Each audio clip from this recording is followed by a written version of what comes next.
My name is Kyle de Lima, as the young lady just mentioned. I am the founder of Trini Eco Warriors.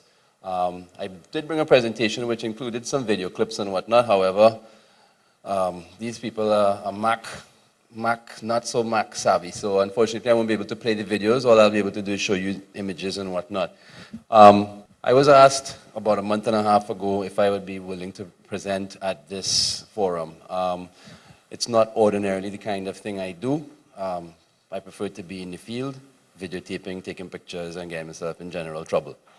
However, a big part of what I'd like to try and take Trini Eco Warriors into is this sort of awareness campaigning, getting the youth behind what it is we do and what it is other environmental groups and NGOs are doing around Trinidad and Tobago, because it will benefit all of us. So I was asked to speak on raising our voices, empowering our youth for action. And to me, the first thing I wanted to that envision was learning, teaching. I'm not a teacher, I'm not an expert. I was a commercial diver who worked for years in the oil industry. In fact, I probably worked for many of our sponsors here today, underneath their oil platforms or installing a pipeline or something for them. However, can we switch slide, please? Okay, what is the goal of Trini Eco Warriors? Well, the young lady read our mission statement there. It is simply to try and use the only means which I have necessary. I'm not a scientist, as I said before. The only means I have necessary to get the word out there is through imagery and video, right? So we use photograph, video to get that out. So that's our goal. That's how we do about it. Progress is very difficult for us to gauge in this particular field because we are an online group primarily. Our membership consists mainly of the social networking community in Trinidad and Tobago.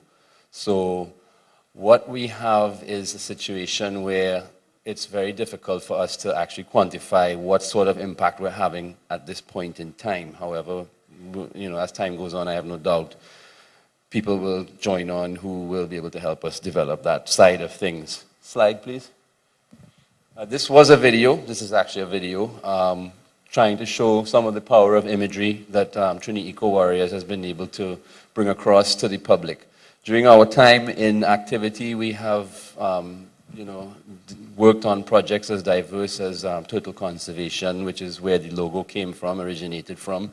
Oil spill awareness, beach cleanups, anything that's going. We try and, see how we can get involved and just spread the word. So we try to appeal to other groups.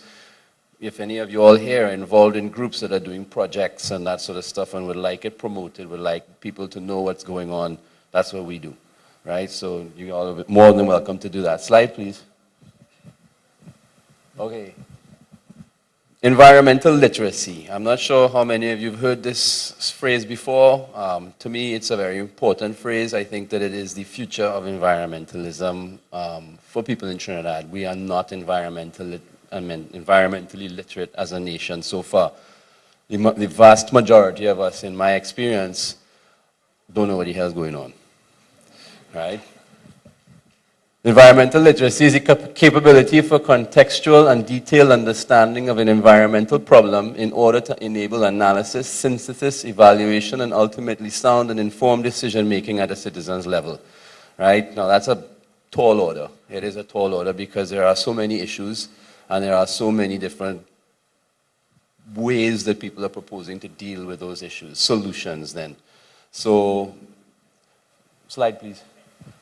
By coming or attending functions like this and also hoping to encourage schools and educational facilities to include environmental literacy programs in their syllabuses, we hope to eventually end up with citizens who are environmentally literate students will have the knowledge, tools, and sensitivity to properly address an environmental problem in their professional capacity and to routinely include the environment as one of the considerations in their work and daily living. This is something that's very difficult to get people to actually do. I have found that, even though we have a number on our page on Facebook that says we have 13,400 and something followers, I would say roughly 200 of them are active. I would say probably a good 99.9% of them are just, they were there because we had one or two items that interested them at that point in time. They clicked like, and they just haven't clicked unlike yet. All right? That's the blatant truth of it. You know, people in Trinidad are not very concerned about the environment on the whole. I'm not talking about present company. I'm talking about out there in the field. I'm not even talking about Westmoreland and Diego Martin. That's a tiny part of the country. This is our country is not very big. But the majority of our people don't really, a lot of people who are on our Facebook page don't go past the lighthouse unless they're going to Toko to a beach house or they're going to Miaro to another beach house, right? So it's not a case of they're going into the field and actually hands on the ground, feet on the ground and seeing what's going on out there. And people out there, we have a long way to go. We have a long way to go. Slide, please. Well, this is just a little image to try and show you. We're trying to encourage three things in particular. Knowledge on a wide variety of environmental issues. Number two, we want to try and affect a change in behavior as an end result. Note the tree hugger, the little tree hugger there. And there's a little kid on the left stroking a bat. Now, I don't know if you all have ever, I see some reactions there already. People tend to be a little bit judgmental of a lot of creatures, and if it's not cute and cuddly, let's not why we're so bothering to save it, right? So, slide number 3, please. And we also like to encourage environmentally responsible behaviors. For example, practicing the 3 R's, reuse, recycle, reduce, reuse, recycle. Oh God, I nearly forget. Personal accountability, practicing appropriate waste disposal techniques, and sharing knowledge, each one teach one sort of model. I actually have been doing a lot of work recently in the Guanapo dump area. About 8 months ago, a lady from CNC3, Goldie Bruce, did a report on the Guanapo dump and the leachate that is draining out of the dump and ultimately ends up in the Crowne River, which is then sent into the pipelines that you and I drink, right? So she was having trouble to get people in the Guanapo dump area to even talk to her because they're very wary of news stations, and especially if they have a camera and whatnot up there. And well, she called me and asked whether I could assist, and I got a few people to interview with her. And since then, well, about a week later, after the report came out on TV, WASA came out and did what WASA is good at, which is a publicity stunt. Right? They announced the launch of an Adopt a River program, and went ahead and announced that they themselves, WASA, would be undertaking to adopt the Guanapo watershed and work with any community group that formed as a result of the formation of this program in order to clean up the watershed and use it as a model for the rest of the watersheds in Trinidad and Tobago. So I started working with some community members in the area, and for the last 7 months have been working on a group called GCEDO, which is the Guanapo Community Environmental Development Organization. Why I say why WASA did what I specifically would like to, if this is going to be aired or something, I'd like it on record that we need the support of our government agencies and we don't need fluff. I'm tired of hearing promises from government agencies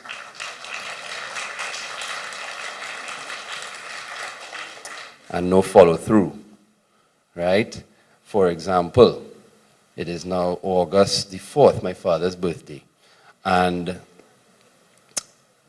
yesterday I got a call to say that WASA has not even officially authorized the Adopt a River program. So for the last 7 months, I might as well have been playing marbles in the courtyard with the sprangers on them because that's basically what they do. They waste everybody's time. So anyways, next slide, please. Oh, wait. You changed the slide without me telling you. All right. Some of the issues that Trinidad warriors and myself in particular are most concerned about at this point in time are the ones listed above: ocean acidification, natural resource exploitation, particularly here in Trinidad. I know that some of our sponsors fall well within that bracket, but it needs to be discussed. Marine debris, industrial discharges, and waste management and TNT. Now, I did select a couple images from, not all of them, but from a few of these topics, just to kind of brush over sort of the concerns that I have at this point in time. Can you give me the next slide, please? Ocean acidification. Everybody's aware of this phenomenon that's taking place? All right, okay, cool. Right, good, I don't have to explain it. Well, this to me is, is really becoming fast becoming my top priority in raising awareness. I mean, I don't think there's much we could do about it, but I think people need to know that it's taking place. In the next few years, maybe 15, 20, maybe even 40 years if we're lucky, we're going to experience a removal of a crucial link in the food chain, right? And that link is going to lead to knock-on effects. Everybody knows that as you have a species go extinct or the numbers drop drastically, there's always going to be a follow-on negative knock-on effect, right? And ultimately, if we remove this link in the food chain through this ocean acidification problem, we're going to end up with a problem where we have less fish available for the public. And couple that with the pollution that's taking place in the Gulf of Paria, and you do the maths, right? I myself, from my experience as a commercial diver, working in the Point Lisas area, diving for companies in Point Lisas on the terminal, the big jetty that all you see where the big ships come along, I used to dive under there, right? And I've seen what is going on in the Gulf of Paria firsthand. And as a result, I have stopped eating anything from the Gulf of Paria, right? Especially oysters, which I love, right? And especially, what do you call them fish that don't move around much, not the pelagic ones, like grouper and snapper and whatnot that stay in an area, those no. If it's a kingfish that passes through the Gulf, maybe I'll eat it once, but just letting you know, I mean, there's nothing much alive down there anymore. Next slide, please. It's just a diagram showing what's happening with the calcification problem, where the shellfish are not getting the calcium ions, the carbonate ions they need to make their shells. Carry on, please. Next slide. All right, this is the Guanapo dump. This photograph was taken last week. I've become quite well known in the dump, if that's a good thing. I don't know. The community members all know me up there. It's cool. Anyway, so I go up there and, they've become, I guess it would be trusting of me and my mission, I guess. And they've allowed me to start using cameras in the dump. Not swim caller, the dump people. And they're more important than swim call up there, trust me. Because if they decide you can't go in there, trust me, swim call can't let you go in there. Right? So, it's true. So, it's actually really fortunate that I'm able to go in there right now and get the video and get the film and get it in detail to show people, because it'll be coming out soon enough where you will actually see, and I hope to put WASA under some serious pressure. Because I have nothing against WASA, Actually, I know quite a few people who work in WASA, and I like them very much. Mr. Clement is a lovely fellow, right?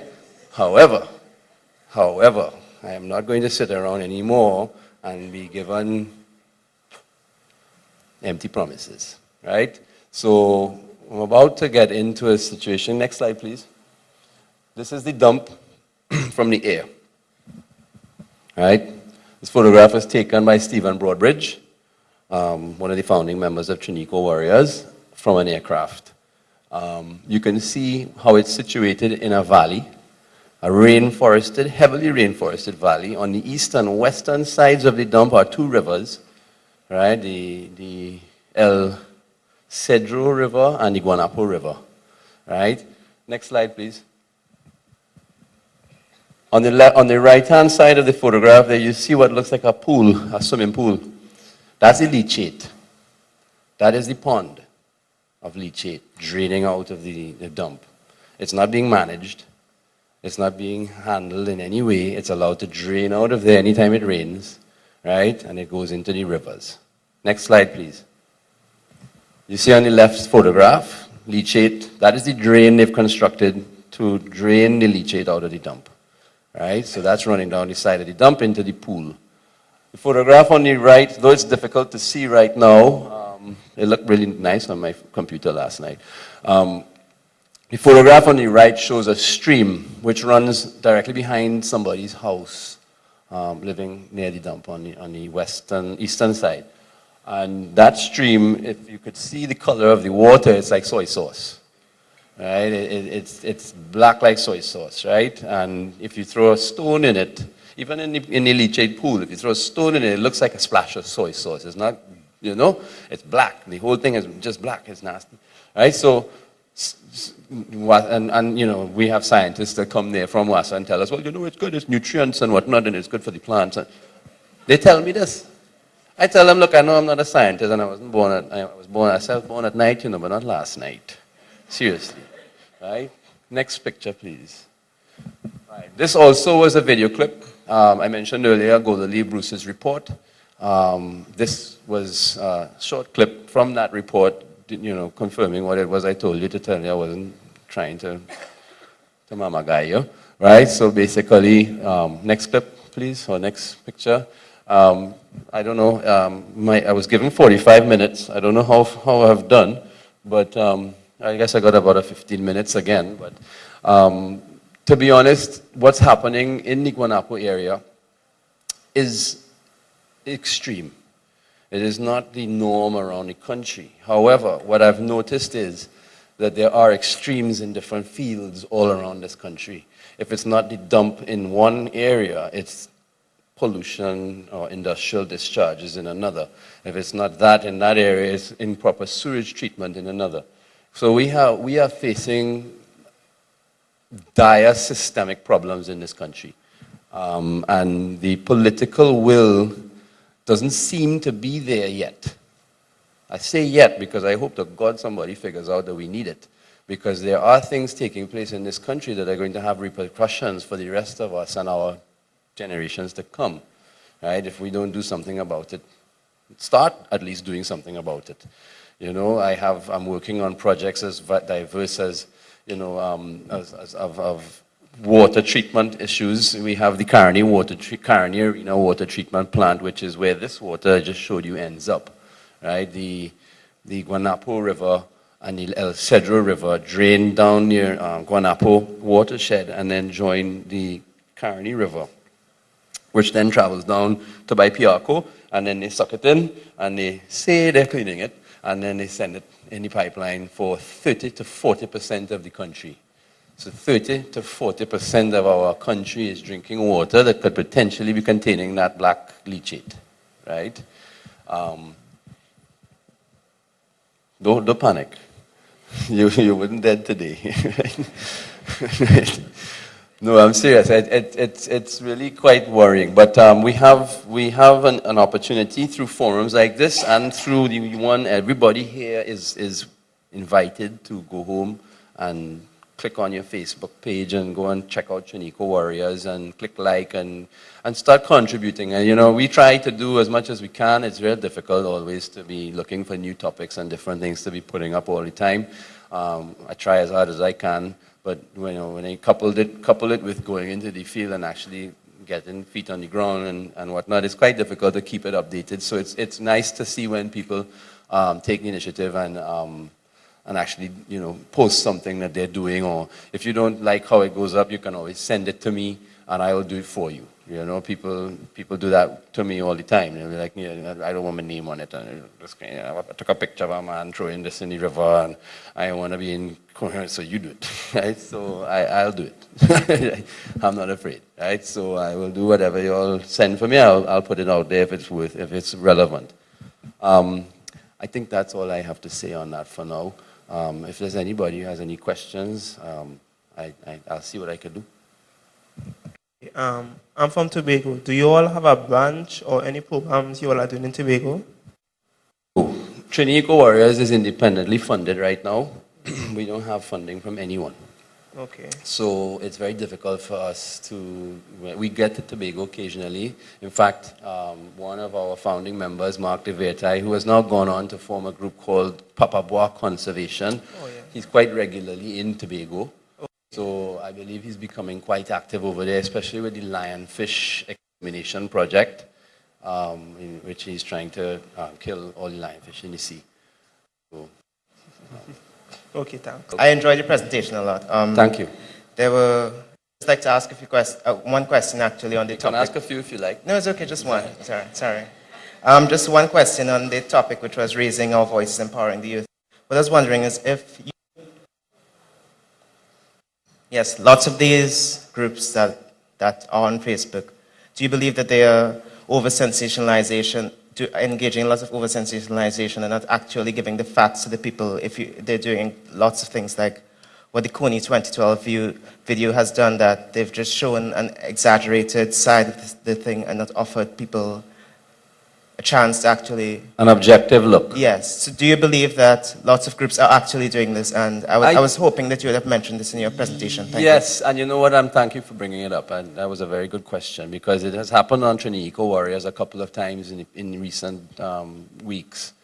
It is normally not an intentional desired result. However, sometimes when we post something, there's a knee-jerk reaction from the online community that wasn't expected. I think that I can't really speak for other groups, but I can try and address it in Trini Eco Warriors. And I think that what is going on right now is that Trini Eco Warriors took off really quickly. I don't think that we were prepared for the sort of we started in 2010, November 2010, and at the time there were two stories I started the group with. One was the Point Lisas industrial estate and an incident that took place with me down there, and the second was the fact that it was still legal in Trinidad to hunt and kill and sell turtles, right? Marine turtles. That's what started it. Now, initially, we put a video on the page that was quite graphic, blood and turtles being slaughtered and whatnot.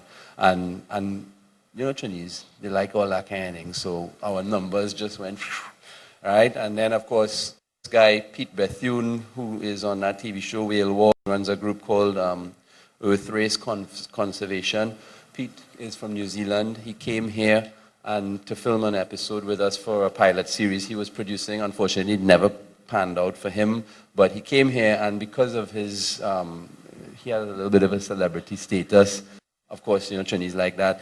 Numbers went up again. We saw about 3,000 in one day just because he landed in Trinidad, So we do see those 3,000 people I never hear from again. Anyway, I'm not, you don't like it, what I tell you. The thing about it is, yes, I agree with what you said. There are incidents where sensationalism is taking place, and it has made me be more careful about checking my facts before posting. I think that as the internet becomes more into people's lives, it's pretty much in mine now. But you know what I'm saying? As the internet and social networking becomes, I think we're still trying to find our footing, and people are now starting to work out the rules in detail. Because yeah, that does happen. It's a good question. Anybody else? Good day. Good day. Now, I noticed that you said a lot of the governmental agencies are giving you a lot of fluff and not really acting on their word. Now, the purpose of this forum was to bring youths and get them involved in the decision-making and active in the conservation of the environment. Now, what do you think are ways that the youth could help the government in actually acting upon their words? Another good question. Ways in which the youth can actually make a measurable difference in government agencies is very difficult, because I think the best thing to do, if I had the ability and the control and the wherewithal to pull it off, I would like to stage some sort of a protest and film the entire thing, but with only school children, because people react to that. A bunch of people sit down on the highway down south, right? I'm sorry for those folks. I feel real bad. I really do. I've been down there and I filmed the place and I've seen what they're going to do down there. And nobody said anything about the Oropouche Lagoon yet. They're going to destroy the Oropouche Lagoon, which is an environmentally sensitive area. It's not designated one in Trinidad, but it is. It's a wetland, right? And as a matter of fact, the Wildfowl Trust is the NGO in Trinidad that utilizes that part of Trinidad more than any other. They release their birds there when they rehabilitate them or breed them.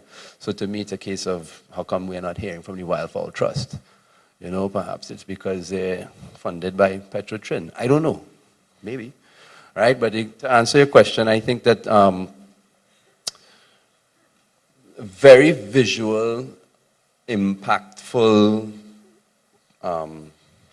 methods are what seems to work best in Trinidad. You know, you could sit down in an office and talk to a minister, or you could send a petition into a minister. How you know he get? You know, he could have get through the way and tell you he ain't get. Right? So I think it's a case of actually making visual. I have a plan to do some things in this country, but I know they'll lock me up. No, I'm not saying, I'm not kidding. I'm not nothing to hurt anybody or harm anything, you know. I talking about, okay, one plan, for example, I found 2 big tractor tires on a beach the other day, right? Each one is big so. They weigh about 400 pounds, right? I loaded them on my van, I took them home, and I power washed them, right? I varnished one black, so it's looking like a new tire, right? But it's big so, right? And I paint one white, and I put the big Trini Eco Warrior logo in the middle. And I want to put that thing on the highway, but not in the middle of the highway to block traffic and thing, yeah? But right, where people could see it and begging for tire recycling. But if I put that there, they're gonna first of all they're gonna come and find me, they're gonna lock me up, right? They're gonna charge me for littering, right? Yeah, I gotta pay a $1,000 fine, right? And then what? And then what? Then they're gonna say, "See that Trini quarrel, fellow's trouble." I can't do that.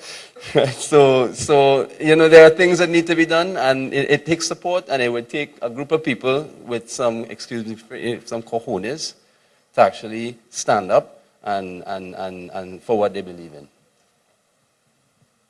Good question. Anybody else? Do you think that the youth in this country, do you think they have what it takes to see the difference that you would like to see? Because we know a lot of them, they may not be environmentally motivated, but do you actually see a path where you can make the difference that you desire?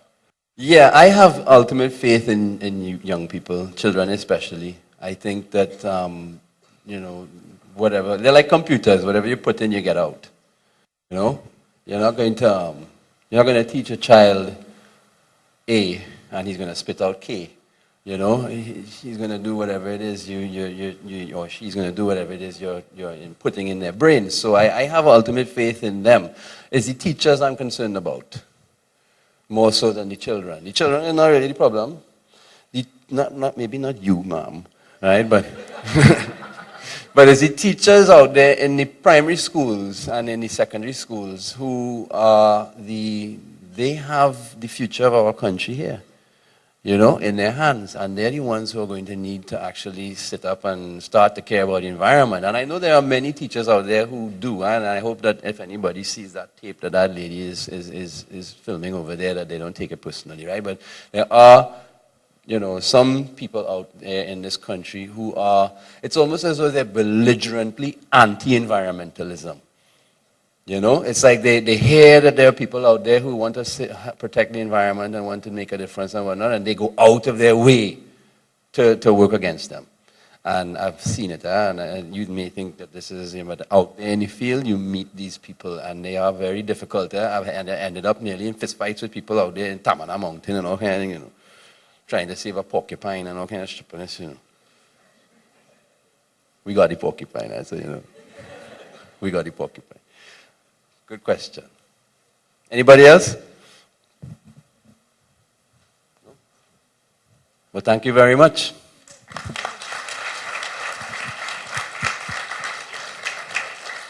Thank you so much, Kyle. I think that,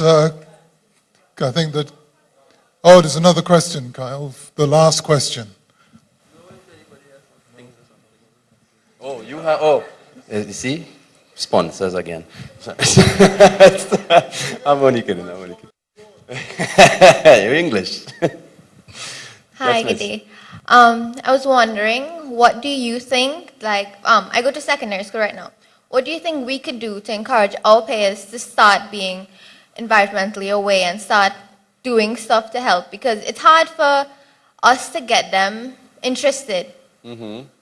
So what do you think? Agreed. And I think that the only thing you can do is lead by example, right? You have to just go about whatever you believe is right, and who don't like it, well, I tell you, right? You just do it, and then you just spread the word. I said it. I think it was on one of the slides there. Each one teach one, right? You know, you learn something about the environment. That's what I do. As soon as I learn something up, I put it up on Trinidad because I know there's probably more people than I could tell, even though I've talked plenty, yeah? But, you know, it's a case of getting the word out to as many people as you can. You can't force people to do anything, right? And trying to believe that you can is only going to frustrate you. And had to make the faculty of our school want to help us as well, because they put all the responsibility on us, and we can't tell the students what to do, but they will have a greater influence on the student population than us. So I would like to know, what do you think we could do to try to get them on our side to promote it in our school? Okay, you're a student there or a teacher? Student. Okay, because I got Form 6. I got a little confused. Okay, well, you're telling let me make sure I'm getting this right. You're saying that the faculty at your school is not supporting environmental efforts that the students are trying to initiate? Like last year, we tried to introduce recycling. Yes. We reached to our teacher who was in charge of the club, talked to the principal, and we never got any feedback on it. Nothing. That is exactly what I was saying. You know, people say, am I concerned about, do I think our children have the capacity? Yeah, our children have the capacity.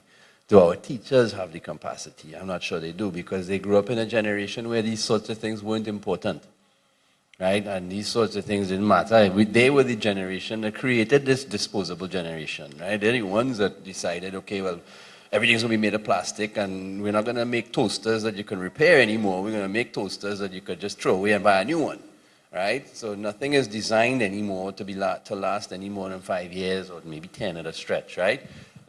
Now that mentality they grew up with.